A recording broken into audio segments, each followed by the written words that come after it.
What's up, y'all? Happy Monday, good afternoon, and good evening, and welcome to Carving It Up Live. I am Bryson Carver. We got all kinds of stuff to talk about. The NFC Championship game, the AFC Championship game were just insane yesterday. So let's go ahead and get into it right now. Start the countdown.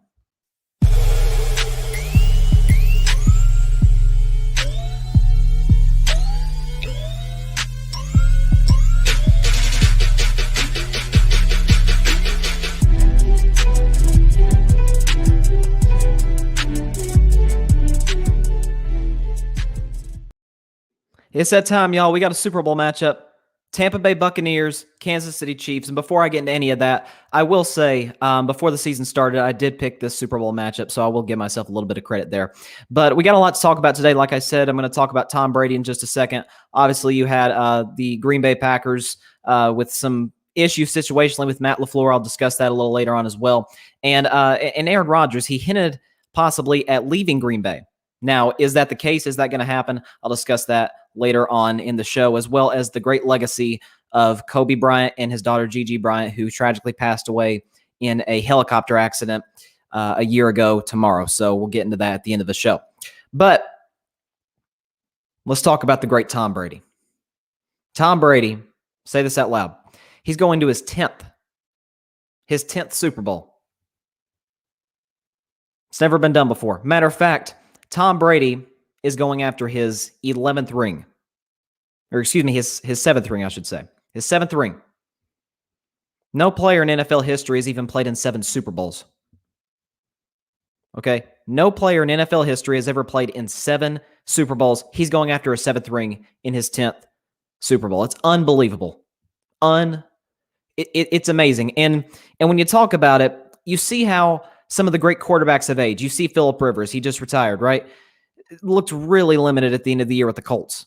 Okay, you look at Drew Brees. Now, I know he was dealing with some injuries, his wife said especially, but man, even before that, his inability to throw the ball down the field, I feel like really held the Saints back from making a real run. Drew Brees, great as he is or great as he used to be, is the very reason I said I didn't believe the Saints would beat Tampa Bay or could be a Super Bowl contender had they advanced and played the Packers. Then I look at a team, or a quarterback, I should say, like Big Ben Roethlisberger. Got off to a good start, but man, he looked really, really limited at the end of the season. So all that combined, you look at everything going on with this, and Tom Brady is 43 years old, and he's going to be playing in his 10th Super Bowl. Matter of fact, I was on another show, Ryan Flowers' shout at Clutch Sports Talk, but I was on his show, and I was talking about, just how unbelievable it is. And Tom Brady, he's been in the NFL 21 years, right? 19 of his 21 seasons, he started majority of the seasons as the team's starting quarterback, right? Because his rookie year, he didn't start any games. Then he had the year where he tore his ACL the first game in 2008. Matt Castle took over, and the Patriots went 11-5. But you had a lot of situations where, Tom Brady got suspended the 4 games in 2016 for the Deflategate and whatever. But he's 19 of his 21 seasons, he's been the starting quarterback majority of the season. He's been in the conference championship 14 of those 19 years. Think about that. 14 out of 19 years, Tom Brady has at least gotten to 1 win away from the Super Bowl. You can't quantify that. You can't put that stuff into words. And as Meek Mill said, there's levels to this. And you look at Tom Brady, and I said all of last season that, hey, this guy's got to get out of New England. I get it. It's the Patriots and the mystique of Belichick and Bob Kraft, great owner, and playing at Gillette Stadium and having that great home field advantage in the playoffs. But I said that Tom Brady probably has the worst receiving core in the NFL. And you saw Cam Newton and how bad his receiving core was, right? It was rough. And so you look at this situation where, I called for Tom Brady to leave. I thought he was going to the Chargers. And he didn't go to the Chargers. He went to the Tampa Bay Buccaneers, who had just went 7-9, who just had a quarterback in Jameis Winston, who threw 30 touchdowns, but also threw for 30 picks. So Tom Brady goes there. New coach, Bruce Arians. New offensive coordinator in Byron Leftwich, new receivers. And this thing called COVID-19 hits, and he doesn't really get an offseason. Now, I get it, every player didn't.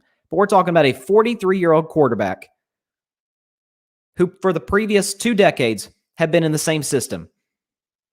He goes to Florida, goes to Tampa Bay, and COVID hits, and there's no normal offseason. So he can't throw to his receivers in the offseason as much as he normally would. You know, those great receivers, Mike Evans and Chris Godwin, and obviously Gronk signed, and Bray, and before O.J. Howard hurt, he was really good, and Scotty Miller and guys like that. And he didn't get that normal offseason. No preseason. Yet and still, throughout all that, throughout all the chaos, all the like, how I can't believe Tom Brady left New England. Throughout all that, all he had to overcome, 43 years old, in the Super Bowl again. You can't put greatness into words, and you don't even try to. You know, I read today that Peyton Manning, who in my mind is the 3rd greatest quarterback ever behind Brady and Montana, Peyton Manning is going to be eligible for the Hall of Fame this year. And the Hall of Fame committee, according to reports, discussed Peyton Manning's eligibility for the Hall of Fame for 13 seconds. I mean, what more is there to say? Like, of course, Peyton Manning's a Hall of Famer. He's got, 2 rings. He's multiple MVPs, and I think he won 5 MVPs. He's had multiple records by the time he retired, passing touchdowns, passing yards. There's not a debate, right? He's obviously a Hall of Famer. Tom Brady should take about half a second. They should discuss Tom Brady. Don't even have the discussion. When Tom Brady retires, when he's 55 years old or whatever, don't even have the discussion for whether he's a Hall of Famer or not. Just make him the one exception. Just put him in the Hall of Fame 1 year after he retires. I mean, you can't put this stuff into words. At this point, here's what Tom Brady's going after. Because I believe when he beat Atlanta, when he came back from 28-3 to beat the Falcons, that cemented him as the greatest quarterback ever. I think most people believe that.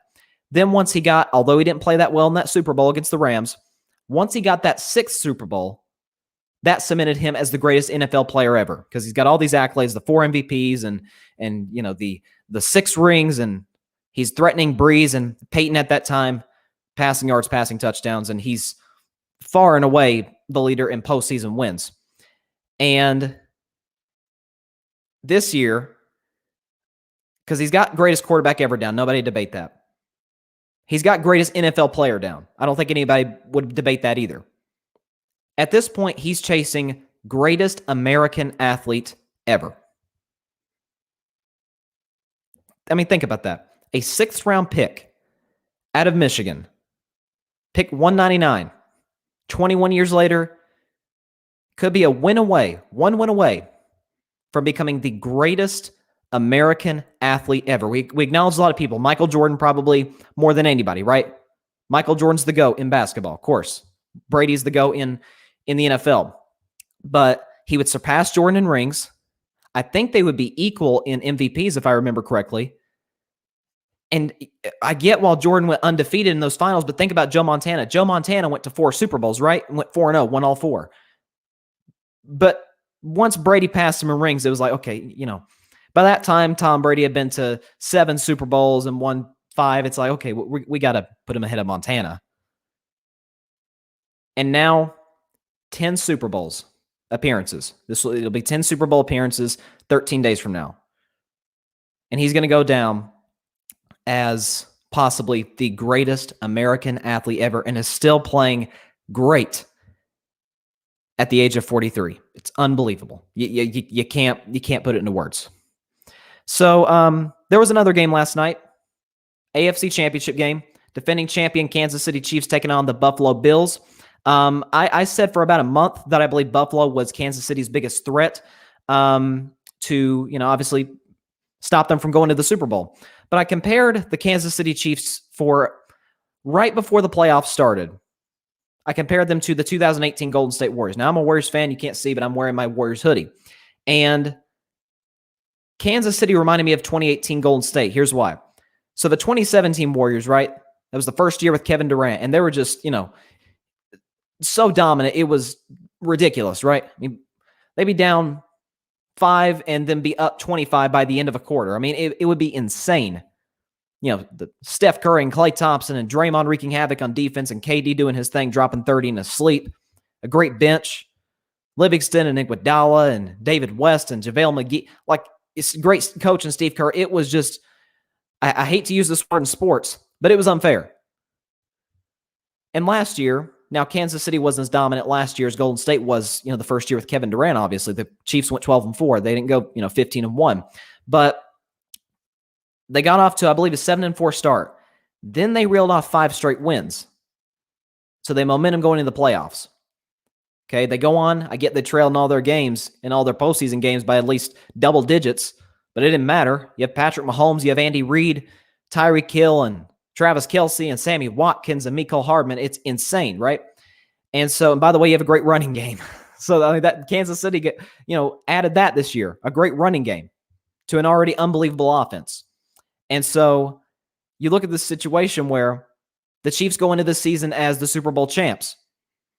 And over the last month of the season, kind of teetering a little bit, not looking so great. But again, it doesn't matter, right? Because I said, people are getting high on Buffalo and like, oh, Pittsburgh won that game against the Colts, and maybe Cleveland out of nowhere could come in and beat Kansas City. No. Kansas City was clearly the best team in the AFC this year. No doubt about it. They were just like Golden State did in 2018. Golden State did not play well whatsoever that last month and a half of the season. But once the playoffs came up, it's like, okay, they gentlemen sweep in the first round in 5 games, gentlemen sweep in the second round. They had a scare against Houston in the conference finals, and then they swept the finals. Like, everybody knew who the best team was deep down, but nobody really wanted to admit it. That's the case with Kansas City. Everybody was like Buffalo and earlier that season, Pittsburgh at 11-0 and they're looking good, and Cleveland gets on a roll, and Cleveland came that close to beating Kansas City a week ago. Doesn't matter. They're the best team in the NFL. They are the best team in the NFL. There's no question about it.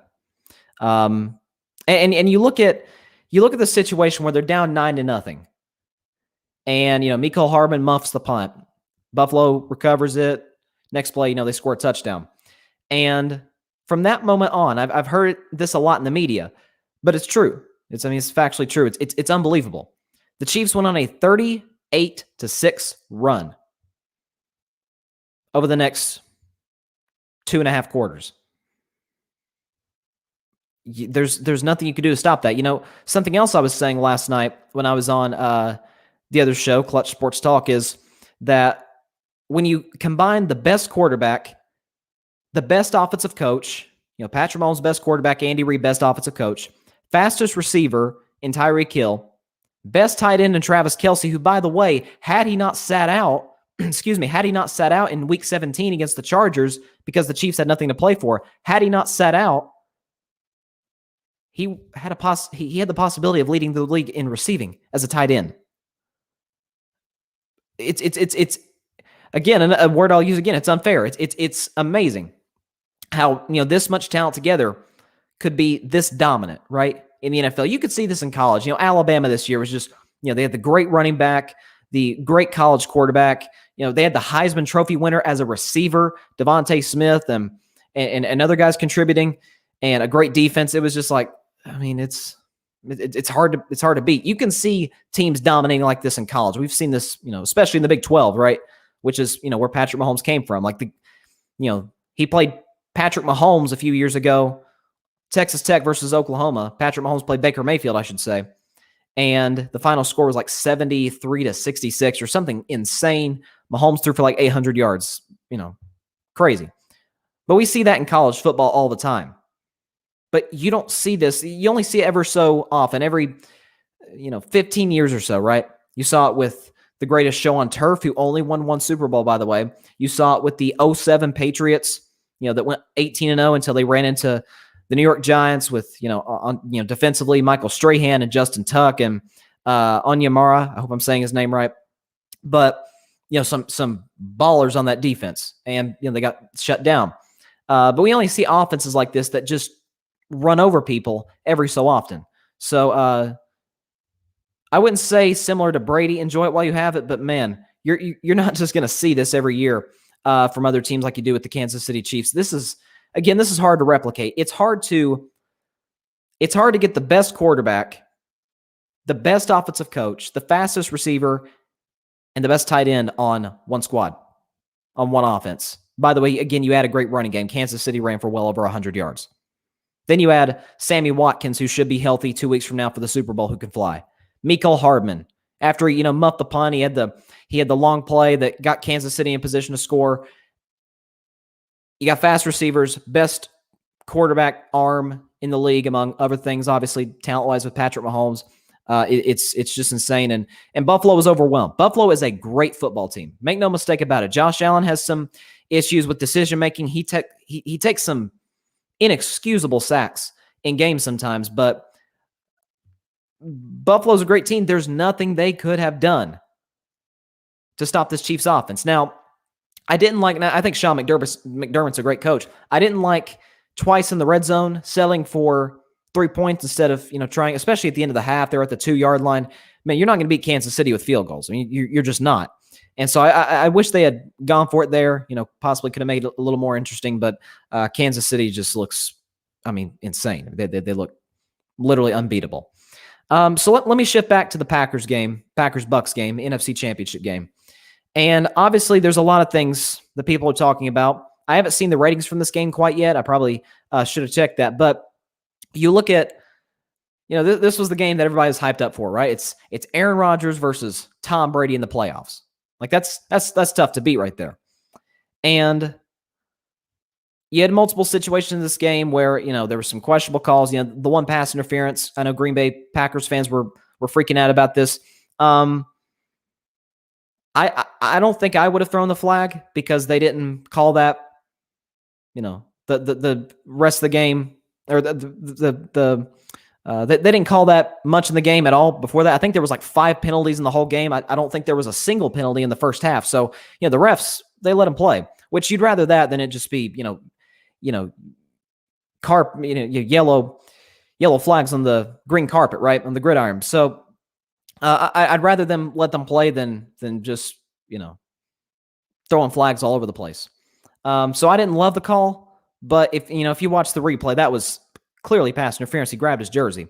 And so that was, I didn't have much of a problem with that. But I always say anytime fans, and I haven't heard this necessarily from Packers fans the way I did like Saints fans a few years ago when, there was the inexcusable missed pass interference call, right? Like nobody would dispute that. That was clearly pass interference in that Saints-Rams game.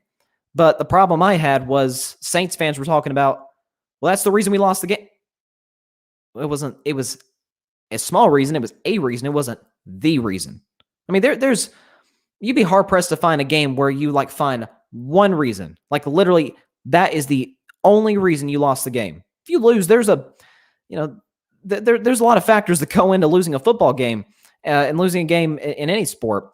But, with the Saints, they'd say, oh, we got robbed. Well, you did get robbed on that play, but you had the long play to get it into field goal range with 2 minutes left. It's a tie game against the Rams. And the clock management is just terrible. And the Rams had one timeout left. And so the Saints could have ran it down well under a minute, kick the field goal. The game's basically over. But instead, Sean Payton gets a little cue, throw the ball a couple times, and they settle for the field goal. But you can get a stop. You can get one stop, and you're going to the Super Bowl. And they couldn't get the stop. Rams go down the field, kick the field goal, tie the game. And a lot of times, I don't know how this works. It just seems like every time a team gets quote unquote robbed in the playoffs or in any game, they seem, if it goes to overtime, it seems like they always lose the coin toss. Well, the Saints won the coin toss, and Drew Brees threw an interception. Rams got it, kicked the field goal, ball game. And so in this situation with the Packers, and again, I'm not saying this like bash Packers fans because I really haven't heard that many talking about, the issue with the refs and stuff. But, my thing is you had the ball in the red zone twice in 2 crucial situations, one in the first half and one obviously late in the game, which as you can see I'm about to talk about. But you kicked 2 field goals. And I think Fox actually showed the stat during the game that, before their first red zone gaff, that they're 80% in the red zone, something crazy. So they're borderline automatic in that area. But couldn't cash in. Devontae dropped the pass. Aaron missed some throws. But I want to specifically talk about Matt LaFleur. Now, I've said from the beginning since really last season, I like Matt LaFleur. I think he's a good coach. He's certainly an upgrade. We've seen, in Dallas, we've seen Mike McCarthy. We've seen that Matt LaFleur is clearly an upgrade from Mike McCarthy. That doesn't necessarily mean he's McVay or Kyle Shanahan or Belichick or Sean Payton. Like he's not. It helps when you have one of the greatest talents ever to play the quarterback position. But I want to preface what I'm about to say with, I'm not anti-analytics. Matter of fact, I think you have to use analytics to a certain degree in order to be successful. Certainly in the NFL, in baseball, it's used quite a bit.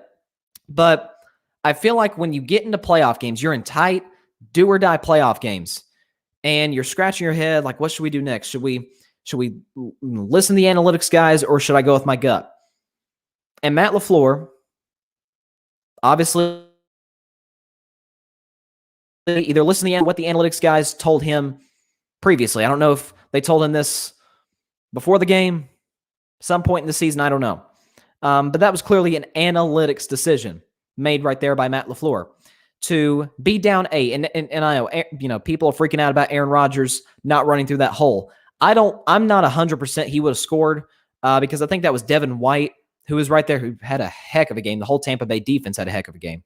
But Devin White's right there. Aaron Rodgers could have gotten clobbered because, he is a runner. He is, you can hit him however you want as long as you don't go helmet to helmet or horse collar. Everything else is pretty much legal. So I don't know if Aaron could have scored in that third down play. But the fourth down situation, I think every fan in America, I think, every Packers fan, I think every Bucs fan, every NFL fan, we all kind of thought, we just thought, Packers going to go for it, right? And they're down 8 with 2 minutes left and opportunity to tie the game. You're at the 8-yard line. You're 8 yards away and a 2-point conversion away from this being a tie game, and the Packers coming back from 18 points down to tie it. And then you put the heat back on Tom Brady, and we've seen how he handles pressure situations. He's amazing. But you want to at least get to that point. And so Matt LaFleur, with the guy who I believe will and should be the MVP, and that's Aaron Rodgers, of course, he decides, you know what? I'm going to take the ball out of Aaron's hands right here, put it on the foot of my kicker, make the field goal, and trust that my defense, which had struggled all game, to get a stop. And so, and I understand, listen, I was trying to psychoanalyze the whole situation as it was playing out, is I understand, you say you're down 8. The best thing you can do is tie them with a 2-point conversion, right? But my thing was, you got to score a touchdown anyway at some point. Whether it's to win the game, whether you kick the field goal, you're still going to need a touchdown to win the game. So you want worst case scenario for it to get to overtime. And as far, like I said, about analytics, again, it goes back to something I've said. I said this back when the Dodgers played the Rams, or excuse me, the Dodgers played the Rays. I was thinking about 2 LA teams there. When the Dodgers played the Rays in the World Series a few months ago. And it was Game 6. Rays have a 1-run lead. Blake Snell, who isn't a Ray anymore, he was dealing, man. He was unhittable the whole night. And, the Dodgers could do nothing against him. And he gives up a base hit. There might have been a double. He gives up a hit. And Kevin Cash, who I think is a great manager, I do. Kevin Cash comes out and takes the ball out of the best player on the diamond, because Blake Snell that night was the best player on that baseball field. He goes to the mound, takes the ball out of the hands of his pitcher, and hands it to a reliever, and the Rays do not score a single run after that, and they give up 3 to the Dodgers. They lose the game, and in that game, they lost the World Series. And my thing was,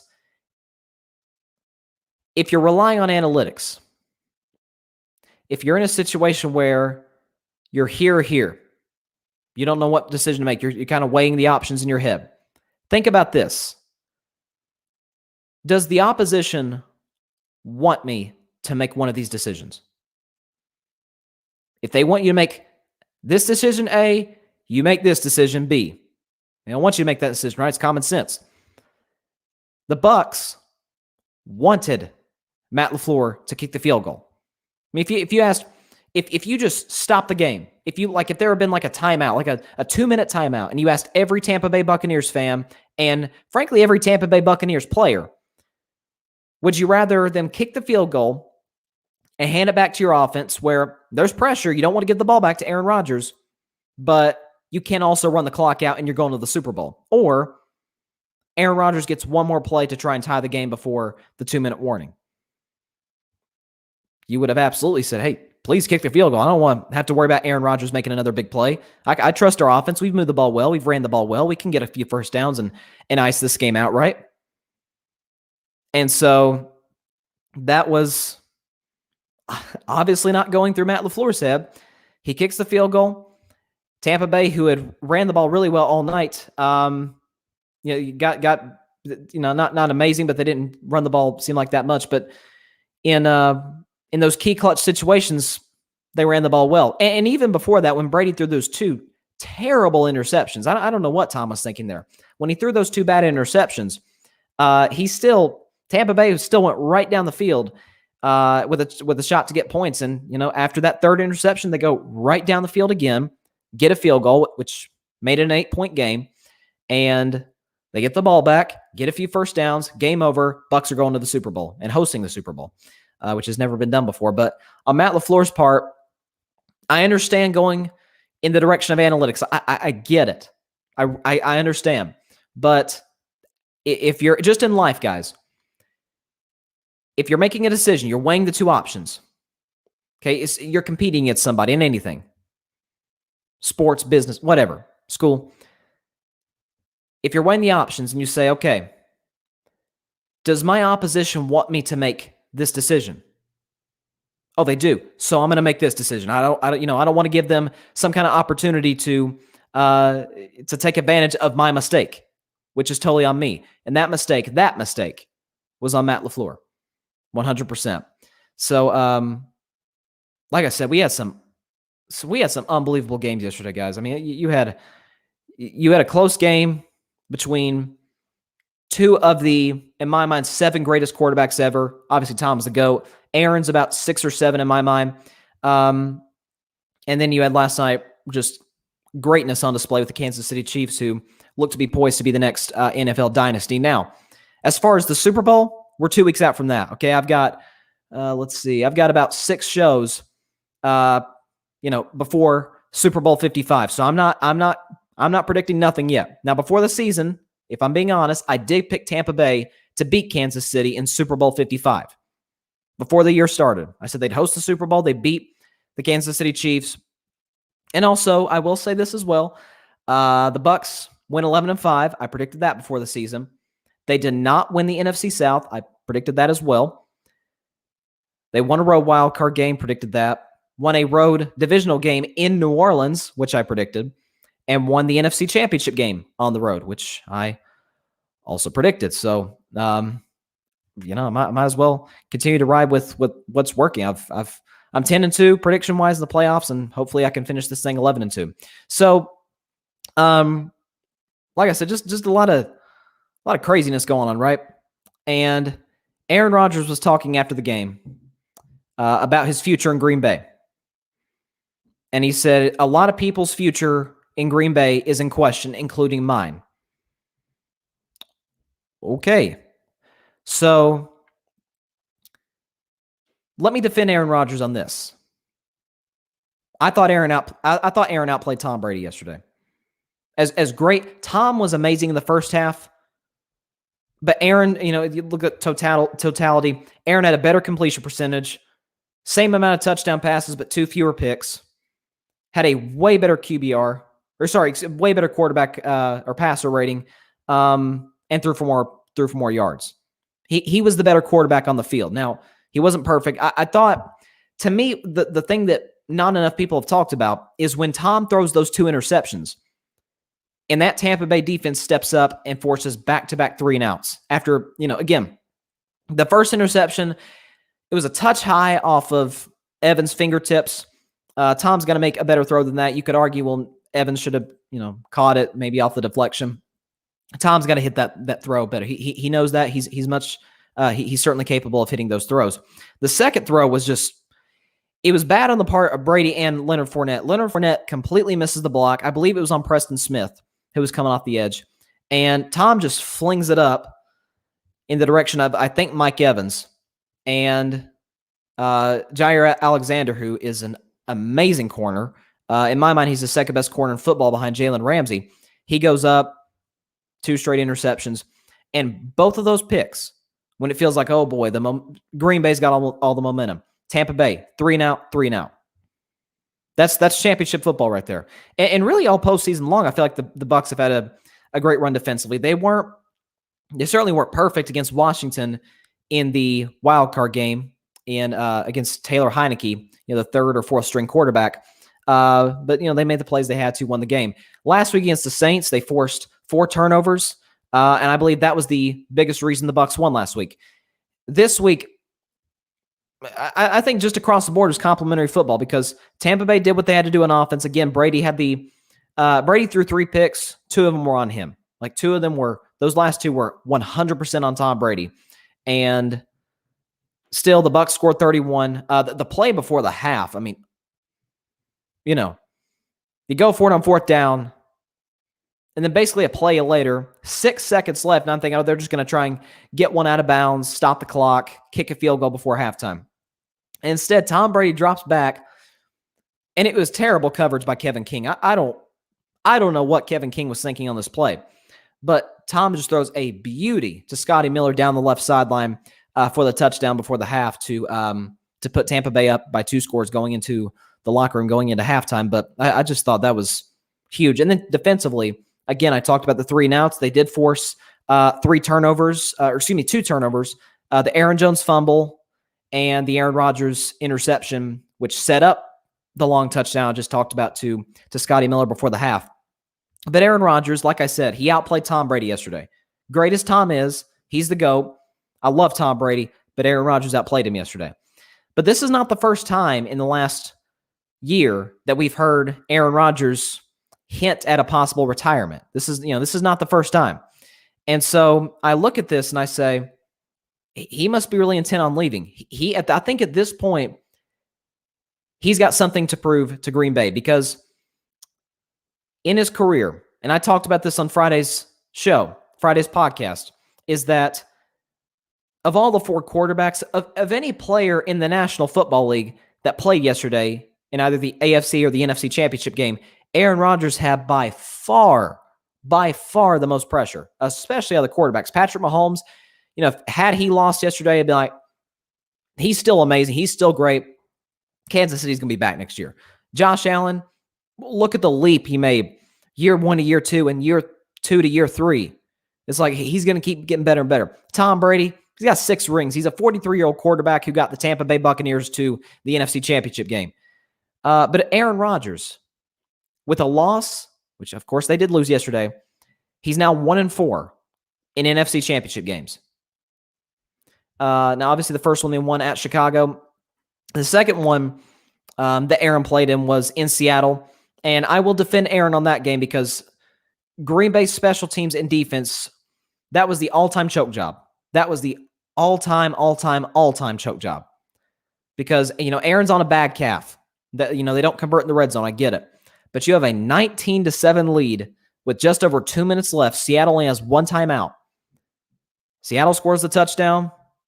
1-score game. But you're like, okay, we can still get the ball back. We can run the clock out. We're going to the Super Bowl. And some rookie tight end, I think he was a rookie, some tight end on the hands team of the Packers, I think his name was Brandon Bostic, muffs the onside kick. Seattle recovers. Seattle goes down the field and scores. And they get the 2-point conversion. 3-point lead for Seattle in basically 30 seconds after being down 12. Rodgers drives them down the field. They tie the game. Then Russell Wilson, in Russell Wilson fashion, comes up clutch. Seattle wins the game on a touchdown in overtime over the top to Jermaine Kearse. And so the Packers defense and the special teams was clearly the main reason they lost that NFC Championship game to Seattle in 2014. His next NFC Championship game, I can't defend him on. He was terrible against Atlanta. He had a bad QBR, bad passer rating. You could say, well, he threw for a lot of yards. Most of those yards were in garbage time. So it didn't, game was over. Atlanta just blew them off the field. Then last year, he's in the NFC Championship game at San Francisco. And like I predicted before the game, they got blown off the field. Wasn't close. And Aaron was not good in that game. But yesterday, I think there's plenty of blame to go around. Some blame for Aaron, some blame on the Packers. I'll start with Aaron.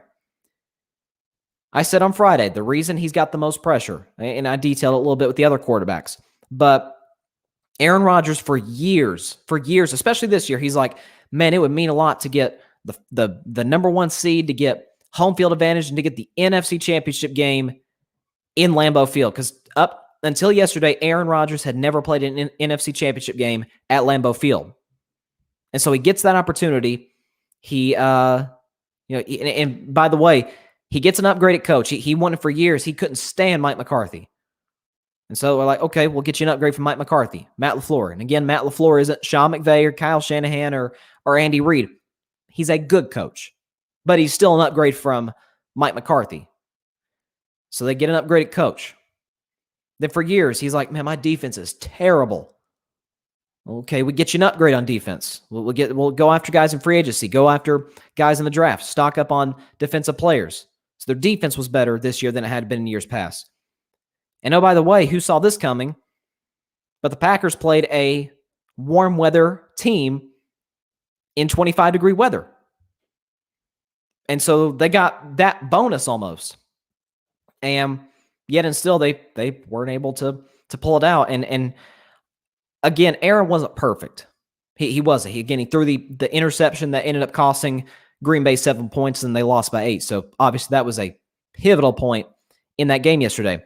But I just feel like when I look across the board and I look at Matt LaFleur making that, I don't want to say boneheaded, but confusing call with just over 2 minutes left in the game, relying on analytics instead of Aaron Rodgers. I'm going to take Aaron Rodgers before analytics any day of the week. But Aaron basically said last night, my future and the future of guys on this team, it's all uncertain with the Green Bay Packers. And last year, he's on the Pat McAfee show, right? Pat McAfee was former punter. He's with the Colts. He's now a comedian. He's got his own show. And Aaron is on a show every Tuesday. And Aaron, before the season started, he joked around, hey, maybe I might play for the Chicago Bears. You don't hear quarterbacks who are not intent on leaving joke about, well, I might play for our biggest rival. Like Tom Brady never said, hey, I might play over there with the New York Jets one day. I might, if Drew Brees never said it, I'm going to play with the Atlanta Falcons one day, or try that. Patrick Mahomes has never said, I'm going to play for the Raiders one day. Dak Prescott, a guy who I've said, Dak, get out of Dallas. He hasn't said, I'm going to play for the Philadelphia Eagles. You're not going to say that unless you're actually intent on leaving. You're not. And so I think at the end of the day with Aaron, I think he's frustrated. He's frustrated. And again, he deserves some blame for that loss yesterday. Because on back-to-back possessions, the Green Bay defense forced back-to-back turnovers, right? And so Green Bay comes out on the field offensively and 2 3-and-outs.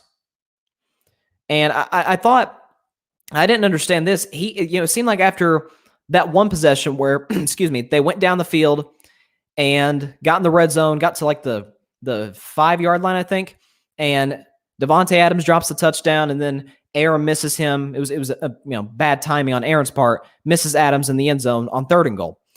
And so I feel like after that, he kind of went away from Devontae Adams, who we all acknowledge is a top 3 receiver in the league, and Aaron loves Devontae, but it felt like he went away from him way too early. It's not like Devontae, he wasn't amazing yesterday. He only had like 67 yards receiving, but he wasn't dropping balls and bad routes and missing blocks in the run game, or he hadn't fumbled or anything like that. Like he really didn't get that many opportunities.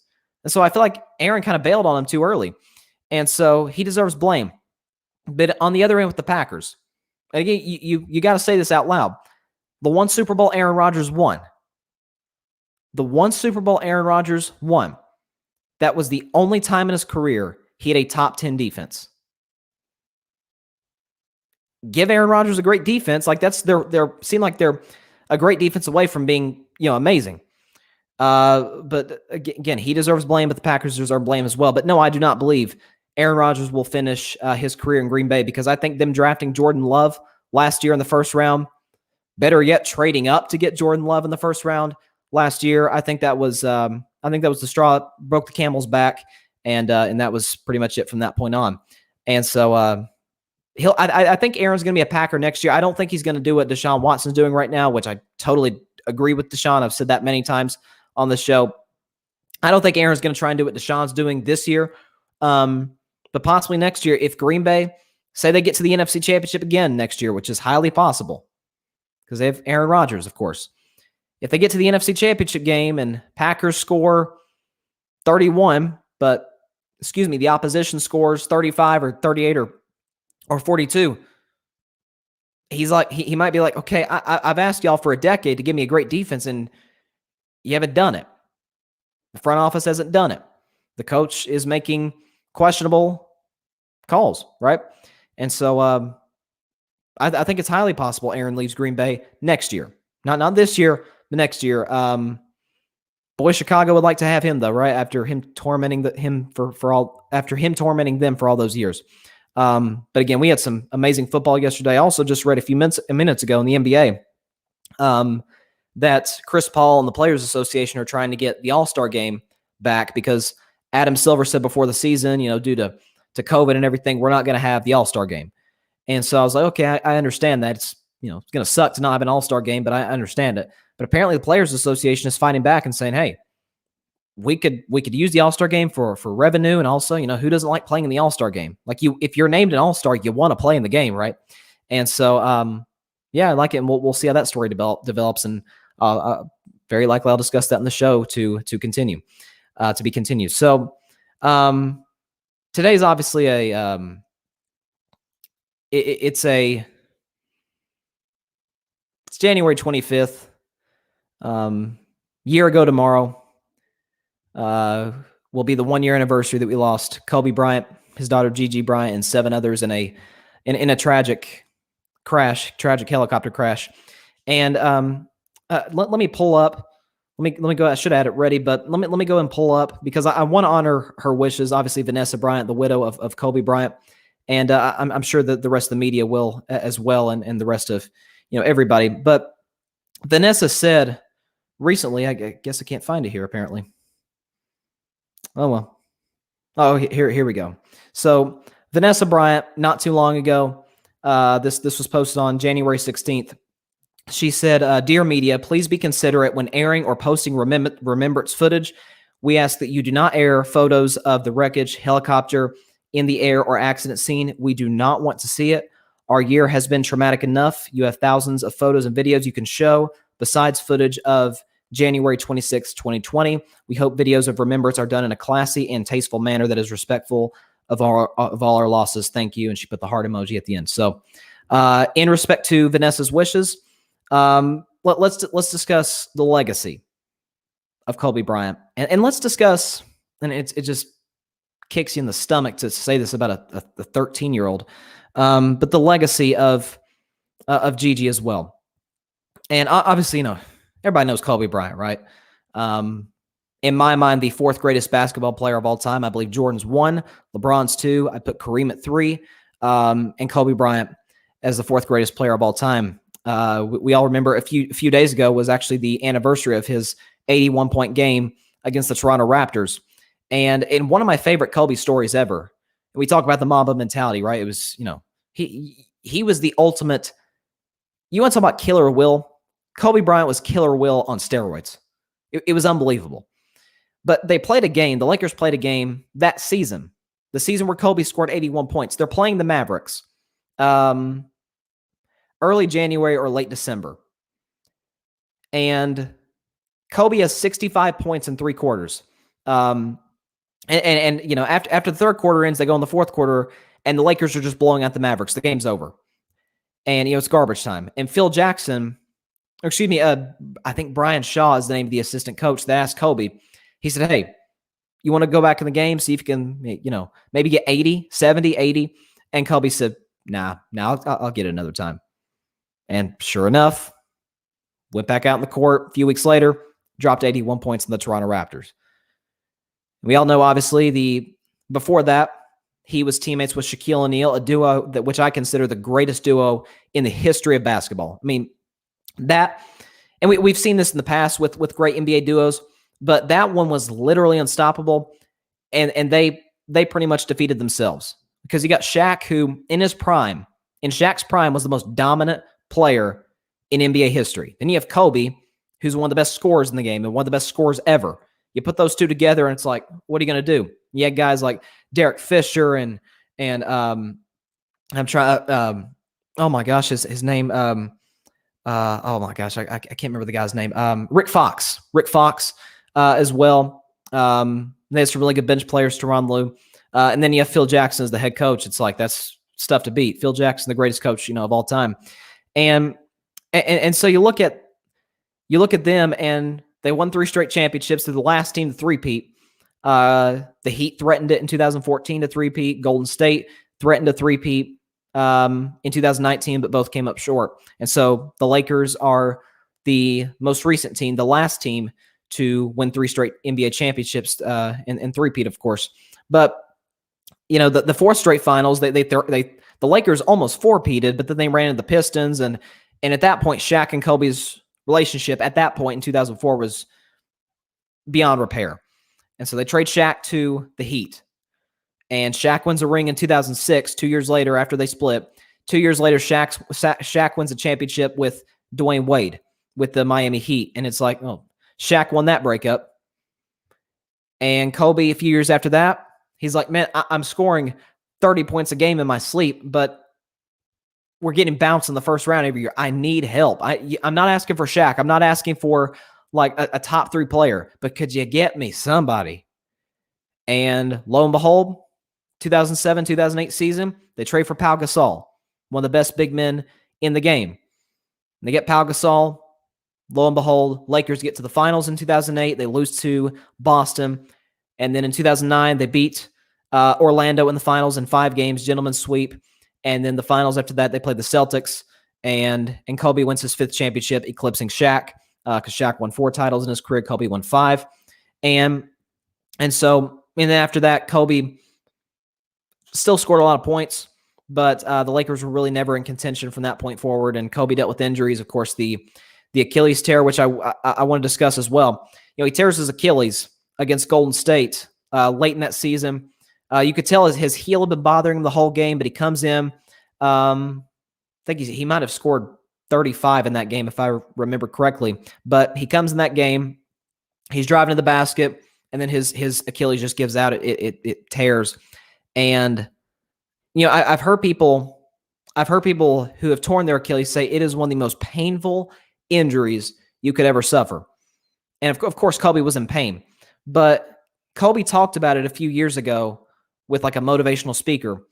And this guy was asking him, he said, I know this guy who said that he tore his Achilles and said it was just so painful. How did you even get up, let alone shoot the 2 free throws? Because Kobe was fouled on the play, let alone shoot the 2 free throws before then finally coming out of the game. And Kobe said, okay, I'm going to compare this to a situation. Say you like pulled your hamstring. I don't know. Or you tore your hamstring. And the doctor says, be off of it for whatever amount of time. Like, don't put any pressure on your hamstring. They're going to give you crutches, whatever. But don't put any pressure on your hamstring. But you're in the house with your family, and the house catches on fire. And he's like, you're going to disregard your injury to get your family out of the house, right? Because your family is more important than your injuries. It's obviously way higher on your priority list. And he said that was the way it was with me and my Achilles. My Achilles was killing me, but those 2 free throws meant more to me than my pain, which is just, again, you don't, these great athletes, these great actors, entertainers, business people, they're wired differently, right? They've just got this mentality like, man, you are not going to get in my way. Some way or another, I'm going to work my butt off and get it done. And that's the way Kobe was. And then his final game, of course, scored 60 points.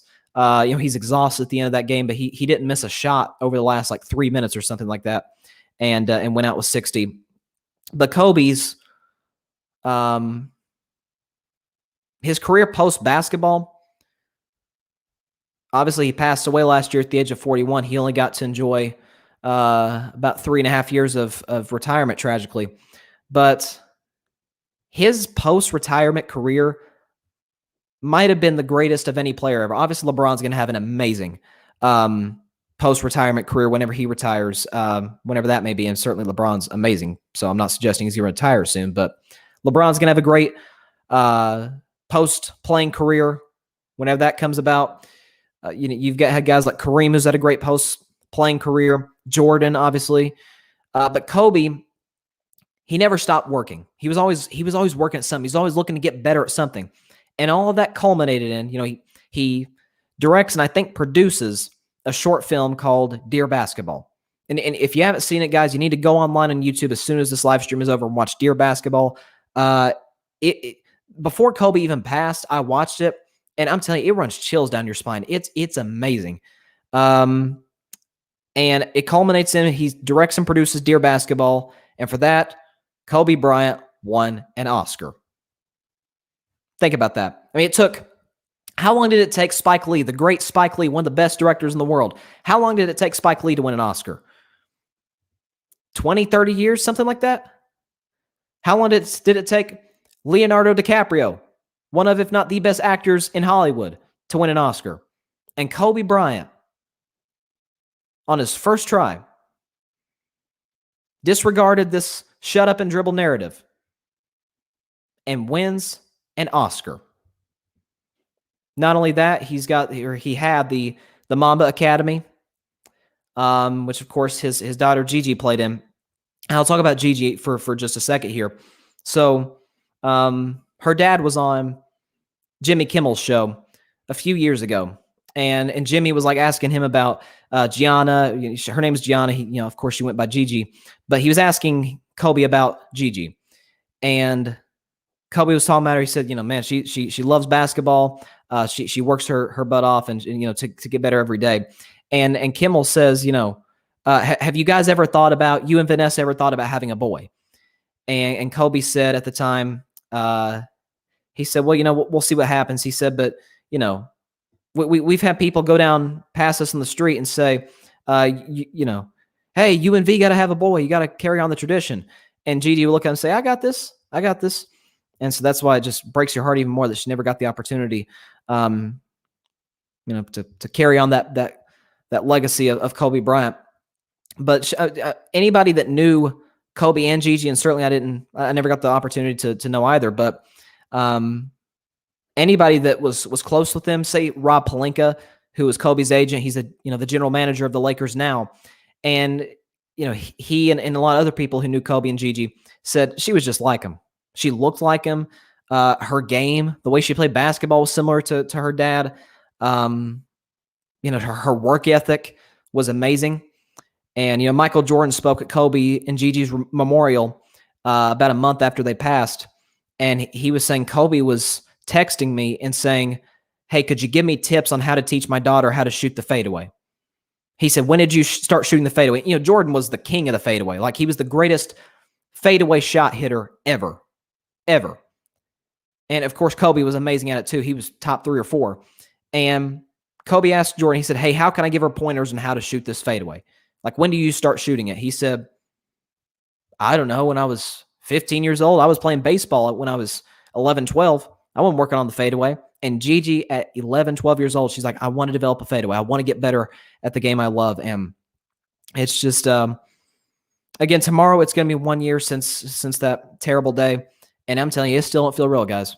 It still, to this day, does not feel real that they're both really gone. And of course, the 7 others who tragically passed in that helicopter crash. But may they rest in peace. Their legacies will live forever. And they left unbelievable legacies. So that's all the time we have for today on the show. Thank you guys so much for watching live. If you're listening to the podcast, it was uploaded at 8 p.m. Eastern on Apple Podcasts, Spotify, iHeartRadio, Google Podcasts, Anchor, and wherever you listen to your podcast. So hope everybody has a great evening. Please continue to stay safe and join us on Thursday at 6 p.m. Eastern, 3 p.m. Pacific Standard Time, right here on YouTube, Facebook Live, and we'll probably get Twitter. Instagram, for some reason, didn't work, so we'll probably just instead do Twitter as the third streaming service. So Twitter, Facebook Live, YouTube, catch us Thursday. Yeah, God bless y'all. Peace out.